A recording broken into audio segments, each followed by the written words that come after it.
আসসালামু আলাইকুম রহমতুল্লাহ। আশা করছি সবাই ভালো আছেন। আমরা সবাই নার্সিং শিক্ষার্থী, আর এই দেশের সাথে নার্সিং শিক্ষা ব্যবস্থা ও নার্সিং চাকরির বাজার নিয়ে আমাদের এখনই নড়ে বসার সময় হয়েছে। আমি চাই বাংলাদেশের সকল নার্সিং স্টুডেন্ট এই বিষয়গুলো নিয়ে কথা বলুক, চিন্তা করুক এবং আওয়াজ তুলুক। আজকে আমি একটি টপিক নিয়ে কথা বলবো, সেটি হচ্ছে আমি কিভাবে নার্সিংয়ের বাজারটাকে দেখি। আর আমি এখানে কোনো প্রকার পরিসংখ্যান বা তথ্য ছাড়াই আমার সাধারণ যে পর্যবেক্ষণ আছে সেই সাধারণ পর্যবেক্ষণটাই আপনাদের মাঝে শেয়ার করছি। চাকরির বাজারে নার্সদের সঠিক মূল্যায়ন হয় না, কারণ কি জানেন, অনেক বেসরকারি হাসপাতাল আছে যারা নন নার্সিং প্রফেশনাল যারা আছে তাদেরকে কম বেতনে নিয়োগ করে থাকে। এখানে অনেকে প্রশ্ন করতে পারেন, নন নার্সিং যারা আছে তারা কিভাবে নার্সদের কাজ করতে পারে। তবে জেনে রাখুন, তারা শুধুমাত্র ব্যবহারিক কাজ শিখে কোনো প্রকার একাডেমিক নলেজ ছাড়াই দিনের পর দিন এই সেক্টরে কাজ করে যাচ্ছে। অথচ আমরা জানি নার্সিং একটি সায়েন্টিফিক বিষয়, যেখানে আর্টসের সংমিশ্রণ রয়েছে। উদাহরণস্বরূপ মনে করুন, আপনার বাবা অসুস্থ এবং তাকে একজন নার্স ইনজেকশন দিচ্ছে, এবং সেখানে আপনি প্রশ্ন করলেন এটা কী ধরনের ওষুধ এবং এটা কিভাবে কাজ করে। তখন আপনাকে সুন্দর এবং গোছানো উত্তর দেওয়াই একজন নার্সের কর্তব্য এবং দায়িত্ব।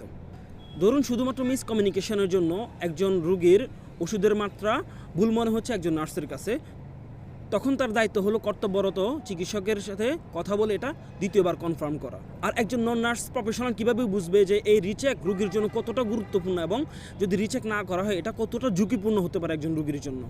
এখন অনেকে বলতে পারেন এটি কেন তাদের দ্বারা সম্ভব নয়। তবে এখানে আমি বলতে চাই, তারা শুধুমাত্র ব্যবহারিক জ্ঞানেই পারদর্শী, কিন্তু তত্ত্বীয়গণ অথবা একাডেমিক নলেজে তারা কতটুকু পারদর্শী সেটা নিয়ে আমার প্রশ্ন আছে এবং আমার সন্দেহও আছে। এখানে নার্সিং মানে শুধুমাত্র কাটাছেঁড়া অথবা স্যালাইন দেওয়ার কাজ নয়, নার্সিং মানে কাটাছেঁড়া অথবা ড্রেসিং করার কাজ নয়। এখানে আরও অনেক বিষয় রয়েছে যেগুলো আমাদেরকে মেনটেন করতে হয়।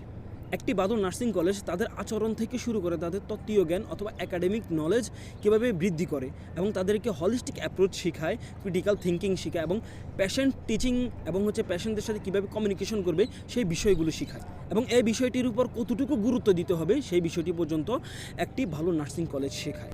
আমরা জানি চিকিৎসা খাত একটি খুবই গুরুত্বপূর্ণ সেক্টর, সেখানে নন নার্সিং প্রফেশনালকে নিয়োগ দেওয়া বন্ধ করা হোক, নার্সিং পেশার অবমাননা বন্ধ করা হোক এবং সেখানের যত অনিয়ম দুর্নীতি আছে সেগুলো বন্ধ করা হোক।